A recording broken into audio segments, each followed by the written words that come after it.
And so the heart of Paul's prayer here at the beginning of verse 16, that according to the riches of his glory, just take that in for a second.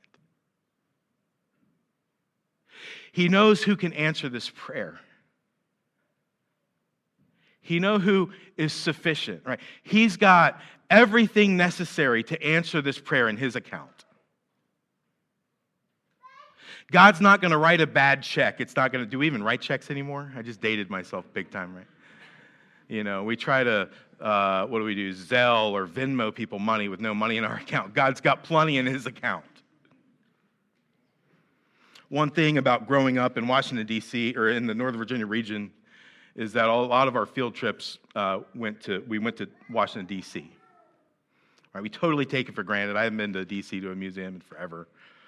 Right? You know, I have family that come in town, they always want to go to D.C. But I can remember one time going to visit the Mint, and I can remember as a kid, you know, peeking in windows and seeing these sheets of money, right, just rolling off of this printing press or whatever it was. You know. I can remember seeing the coins coming out, being stamped, and I can remember going to the gift shop and buying silver dollars in our birth year for some reason, right? And it seems weird. We go to the Mint and we buy money. I don't know.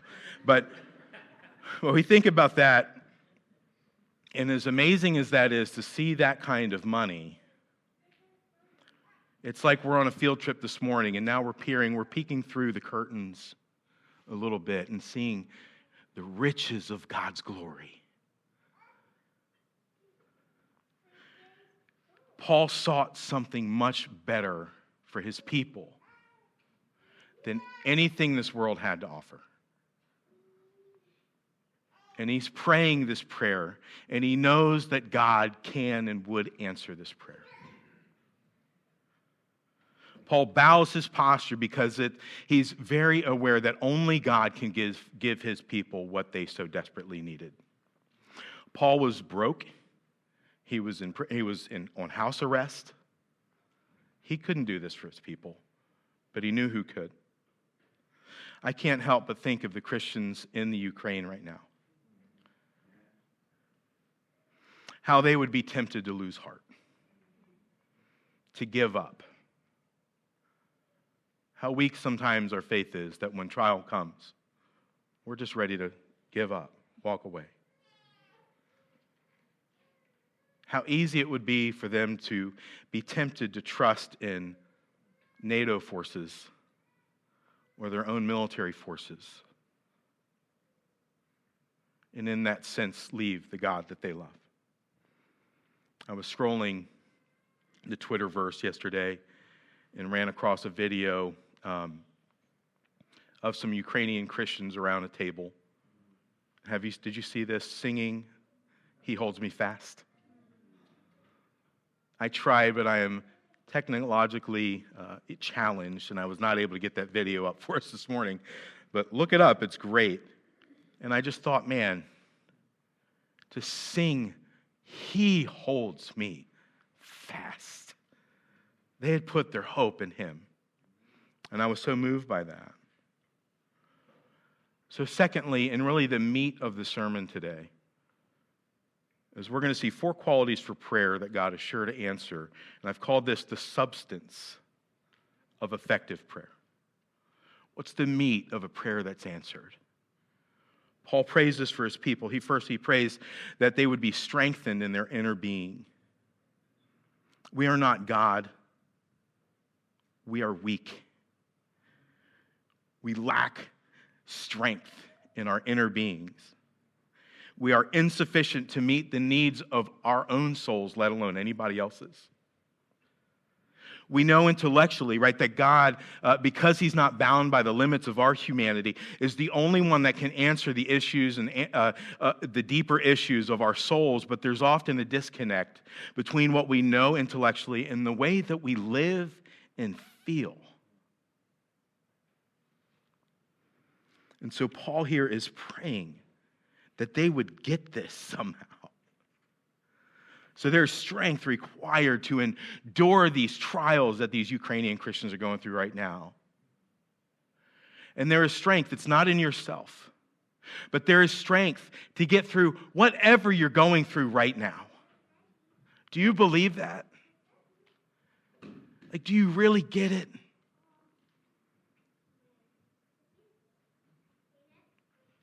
This strength comes from God and is only accessed by prayer and communicated to our inner beings, right, our hearts, by the Holy Spirit.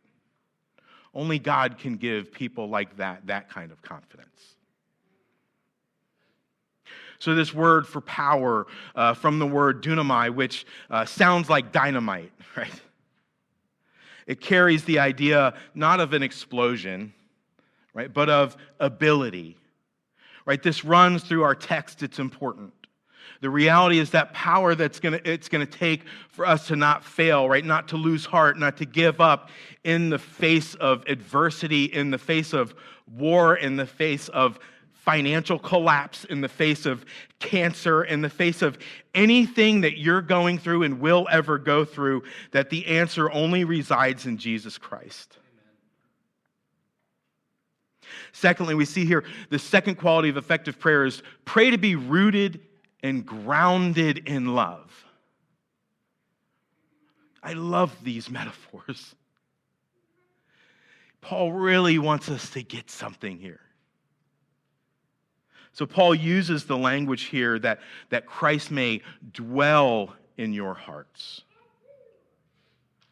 Look at verse 17. So that Christ may dwell in your hearts through faith. That you being rooted and grounded in love. What does that mean? The word for dwell has the idea of taking up permanent residence. About, 8 years ago, I lose track of time. About 8 years ago, I had to do something incredibly difficult, and that was to sell a house that I had built down in Fredericksburg. I love that house. I did a lot of the work myself on weekends and so on and so forth, and I loved that house. And due to just financial difficulty, I had to sell. It was one of the hardest things I ever did. And so we not only moved out of a larger house in a very small house, but a very small, rough house on a farm. The farm was great. The house was not that great. And I loved living on the farm. I did not love living in the house. Well, it was so rough, I felt like I needed to do some work to it so that we could even have people over because it was just so rough. It was kind of a dark time. But as I thought about doing work to the house, because it was too small, we couldn't even set up a full kitchen table for our family to eat at, let alone to have company over. I knew we weren't going to be there permanently. And so I did some work to it. I put some money into it. I have a really good relationship, even still, with the owners of that house. But there was a limit to that because I knew it was temporary. And so last February, we purchased a house off of Hope Road, which was also kind of rough. I don't know why these things just attract me. But so I decided to remodel the whole house in 30 days, like most people would do, right? So I bought it, and literally the day that we went to closing, my best friend and I went in and started gutting the whole house. And we tore out drywall, we tore out some walls, we did all kinds of crazy stuff. And, when you used to walk in the house, you'd walk into kind of a mudroom area, and you'd walk right into the kitchen. Well, to the left, when you walked in, there was actually a first-floor bedroom there, and it had a closet. And I really wanted Anna to be able to have a piano studio where her students could come in.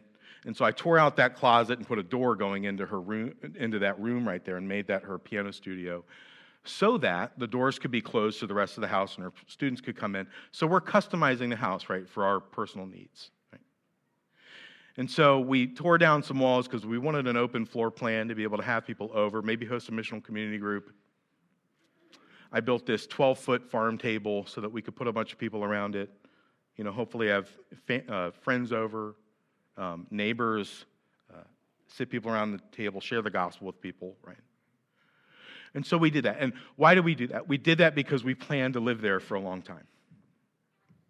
Now, God could have other plans, but that's our plan, right? So I put that investment into that house. Right? And so as you think about your own heart today, have you let Jesus take up residence in your heart? Or do you just invite him in sometimes? This is the metaphor that Paul's talking. This is not doctrine, right?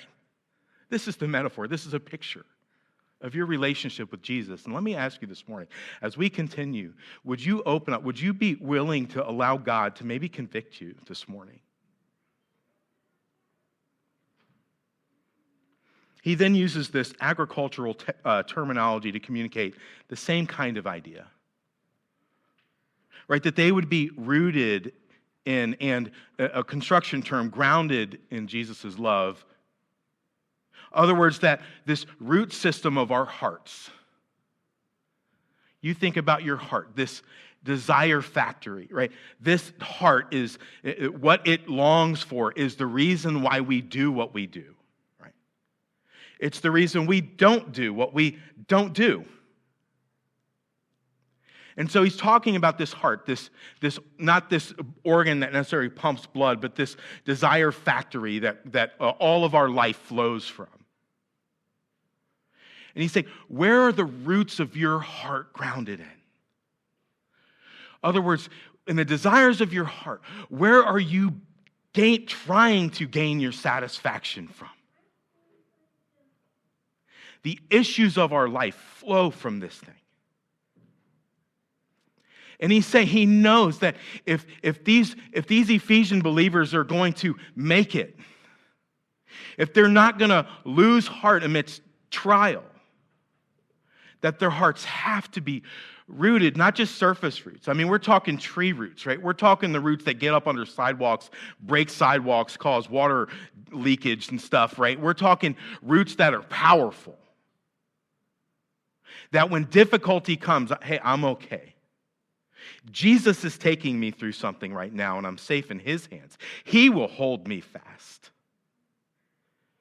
And so, what is the soil that the roots of your heart are embedded in?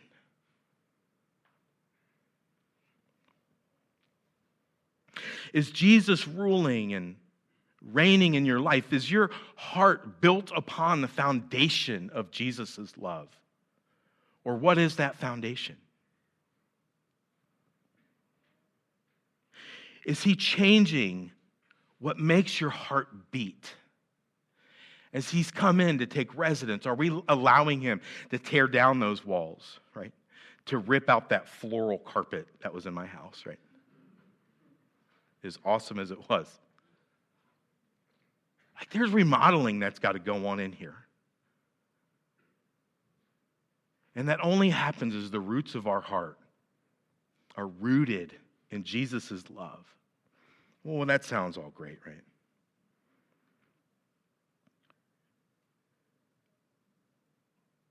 We often have our roots, the roots of our hearts, our desire factories, trying to pull nutrients from things that are worthless,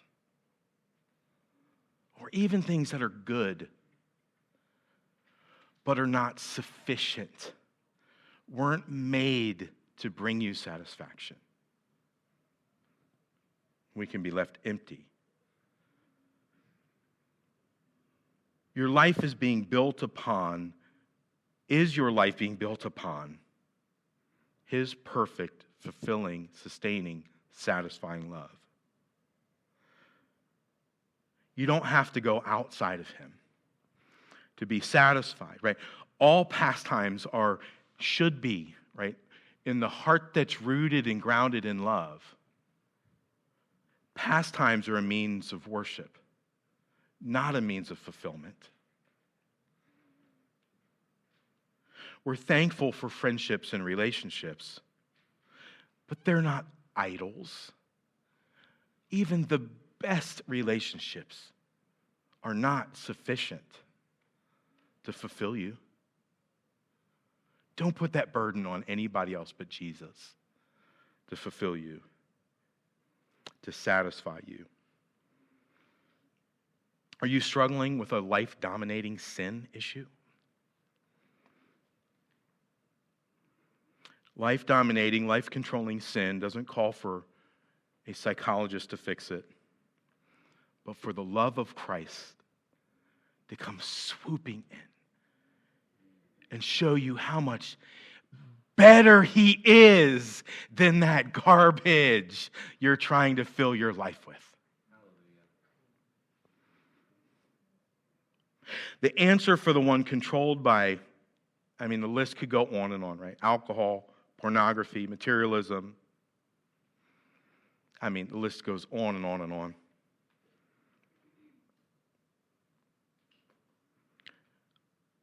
The answer is a bigger, all-sufficient Jesus. It's not be stronger and all these different methodologies that we try to use to be controlled by these things. The roots of his love need to go deep down into our hearts, or the roots of our heart have got to run deep into the love of Jesus, choking out these lesser passions.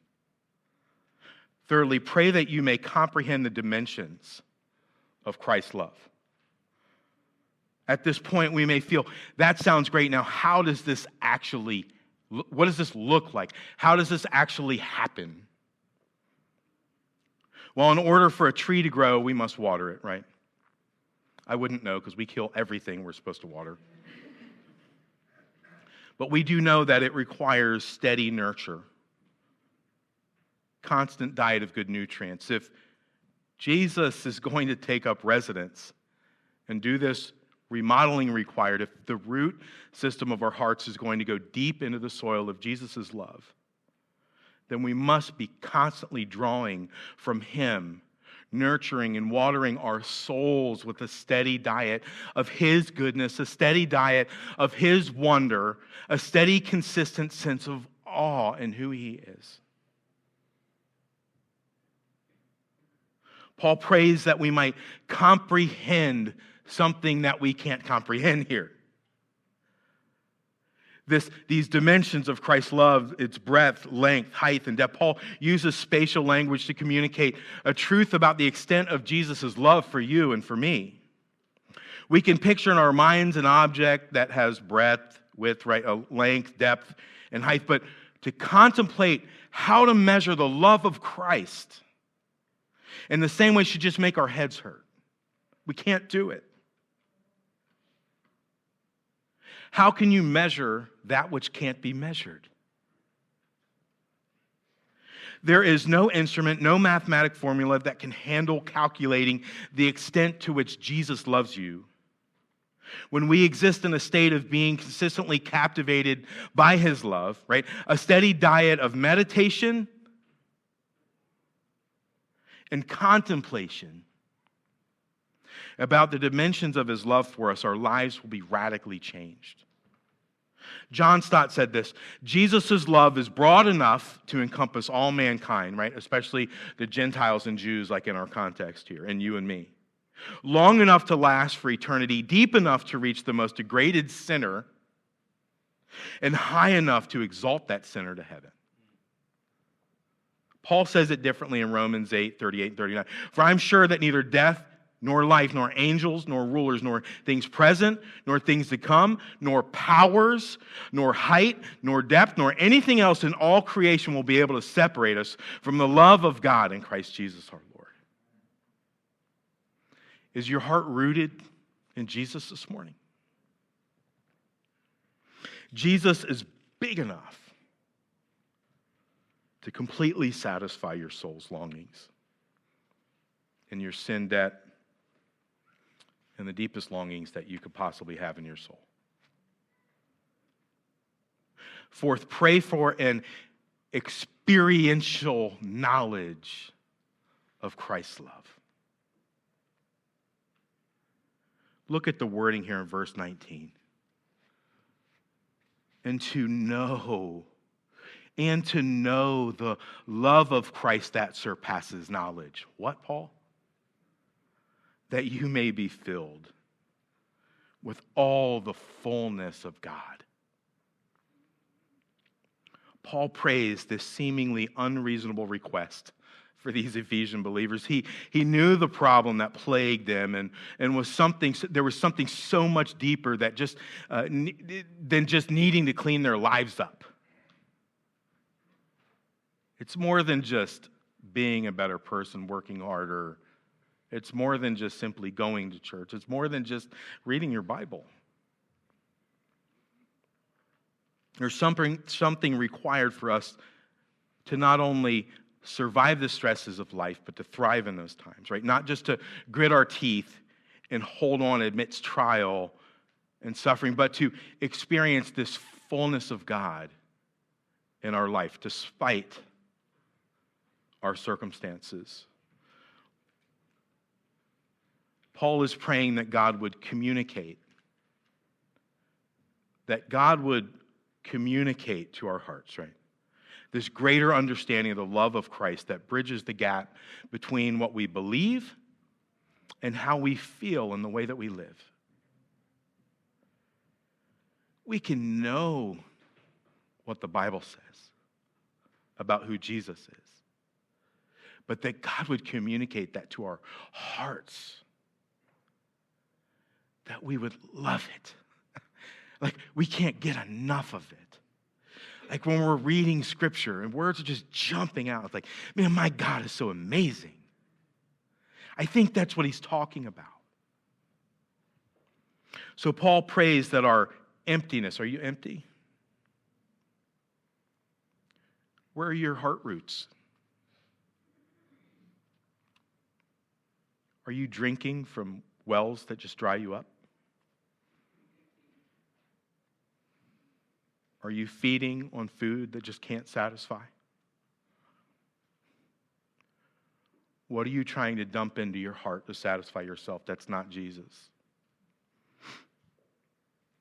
So Paul's praying that God will communicate this greater understanding of who Jesus is, that would bridge this gap between their intellectual, like theological knowledge, and what they really think and feel inside about who God is. Colossians 2:9 says, "For in him the whole fullness of deity dwells bodily." There's an innate emptiness that we experience in life when we're not drawing from this well of God's riches in Christ. When we find ourselves self-medicating, trying to fulfill our emptiness with stuff, there's just never enough. When we use people to get the affirmation or the respect that we feel like we need or deserve. When we find ourselves always looking for someone else's approval to make us feel appreciated. Who is that in your life? Who's the one that offends you the deepest? That's who that is. When we get frustrated when we're trying to talk to somebody and realize that we're not the center of their universe. When we use our children to give us feelings of worth and usefulness. Right? They've got to come to me to get what they need. And that fills me up and makes me feel great. And all this comes crashing down at some point. Right? Like when your 10-year-old insults your cooking.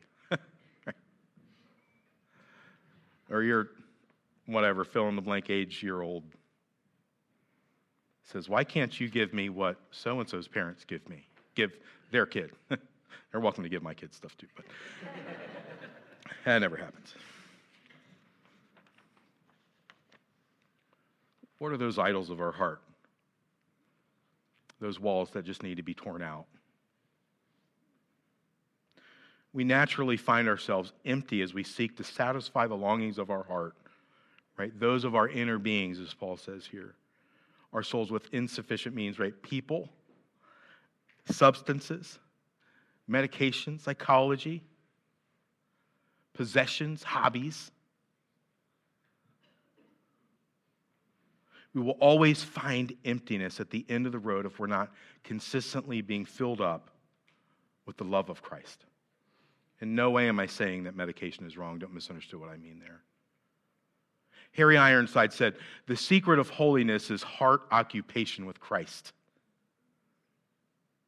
Get that down. The secret of holiness is preoccupied with Christ. As we gaze upon him, right, and we become like him, do you want to become like Christ? Let the loveliness of the risen Lord so fill the vision of your soul that all else is shut out. Then the things of the flesh will shrivel up and disappear, and the things of the Spirit will become supreme in your life. This is the only way whereby we may be delivered from the power of the flesh and the principles of this world. If we're not daily eating out of the hand of God, right? Going to his word and not just reading to know things, but reading to know God himself.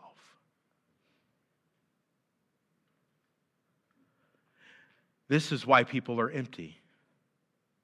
This is why so many men struggle with pornography. I'm sure of it. It's not because, men, we were made this way, we're visually stimulated, it's natural, everybody does it. It's because your Jesus is really, really puny. Because your heart is drawing from insufficient wells. There's nothing there. Just emptiness and shame. Is your Jesus big, grand, amazing?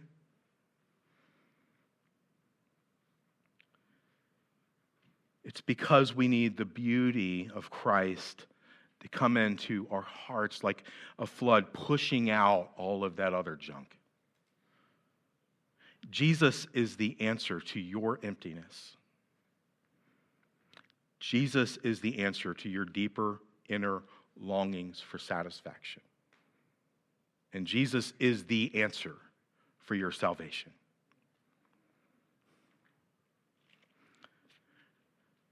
Thirdly, lastly, the confidence of effective prayer.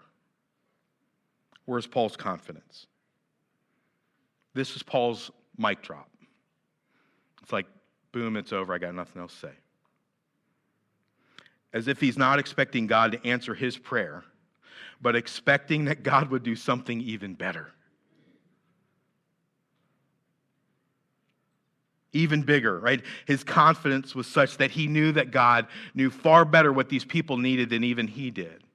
And that God would answer his prayer according to what God knew, not what Paul knew. So the way God is most glorified is when our hearts are in fact satisfied in Jesus. I know that sounds like Piper, but I think Piper got that from Paul. When knowing him is goal, right? When we are mesmerized with his grace and love and forgiveness. Right? When we value him so much that we can't help but talk about him. We can't help but spend time with him. We can't help but wake up and think about him.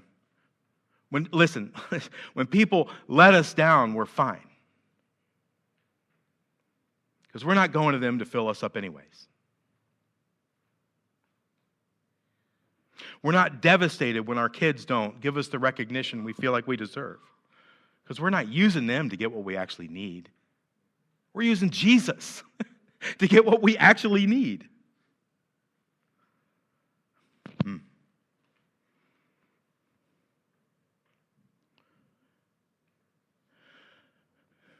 I wrote this down, sounds like a country song, right? Your dog will die, right? Your spouse won't be with you forever. Your nicest car, right, your nicest truck is depreciating. Your body will fail. You may sustain injury or illness that may make your current hobbies or exercise impossible or unenjoyable. Kids will disappoint you. Your friends will betray you. Time, age, illness can even make sex unenjoyable. All these things that we live for, God can take them away. What's left? The stock market might crash. You might lose your retirement. The Russians may invade. I don't know. And in that moment, you will realize where the roots of your heart are drawing sustenance nutrition, satisfaction from.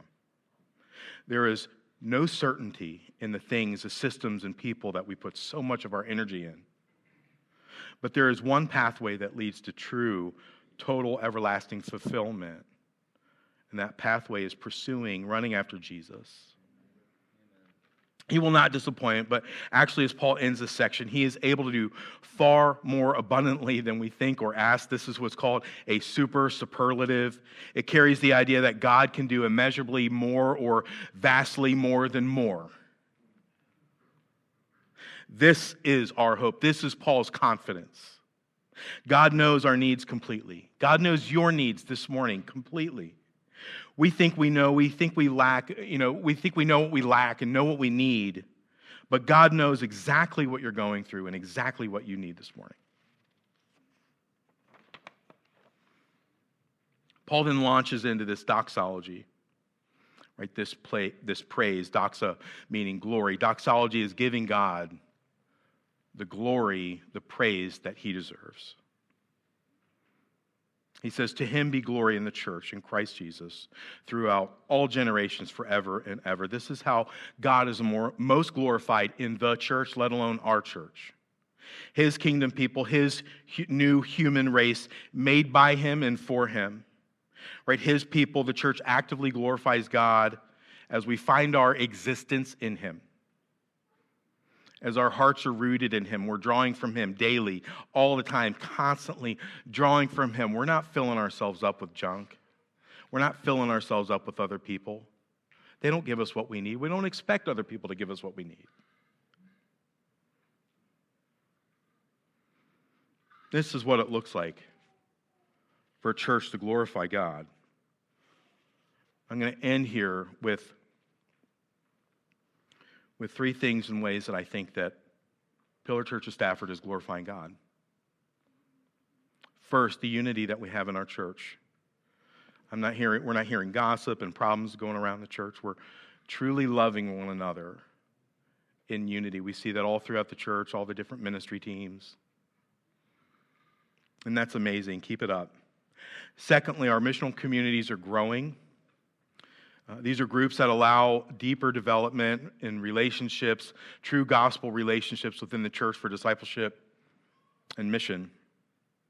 I've seen our group leaders and group members reaching out to visitors and people coming in and welcoming them into their groups. These are great things. This is how God is glorified in our church.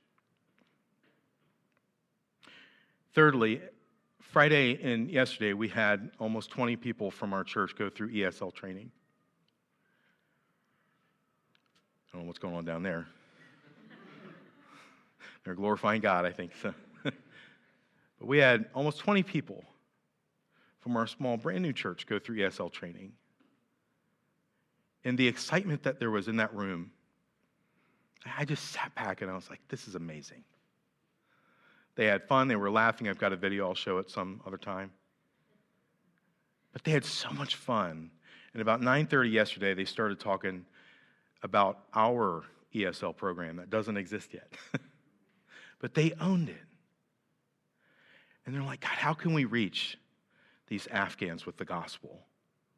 And who else can we serve in our community through ESL? To bring them in, to develop relationships with them for the sake of reaching people with the gospel. This church glorifies God. Somebody asked me this week how it's going. When you ask a pastor how it's going, you're always like, I don't know if I want to ask this question. And I said it's like a dream come true. The way you all are loving one another, the way you are serving. Like, not everybody can get to the ESL training, right? We understand that.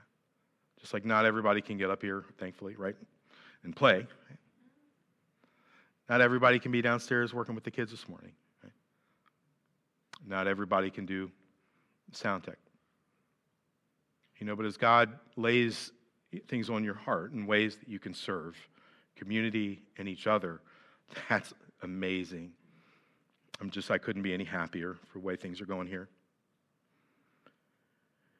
So why don't you stand with me and we're going to pray. I'm going to give us just a moment in silent prayer. And let me ask you, as we close our eyes and get ready to pray, let me just ask you, where are the roots of your hearts channeling to? What are the things that maybe we need to see a bigger Jesus, a more glorious Jesus through time in His Word and meditation, contemplation about who He is, and pray for ourselves. God, communicate this to my heart. Push this junk out. That the roots of my soul, my heart, would be deeply embedded in your love. Let's pray. Father, as we spend just a moment in contemplation about our own lives, Lord, would you encourage us? Would you communicate your grace and your love to us?